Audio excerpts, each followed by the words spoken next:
Hi, I am Anne, your virtual success advocate from ZAPTEST. ZAPTEST is a leading free and enterprise software test automation and RPA tool.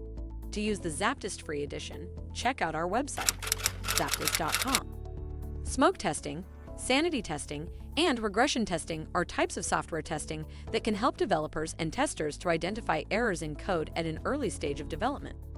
Smoke testing is the first type of testing to take place, and it can be carried out either by developers or by testers on unstable builds. This is the biggest difference between smoke and regression testing.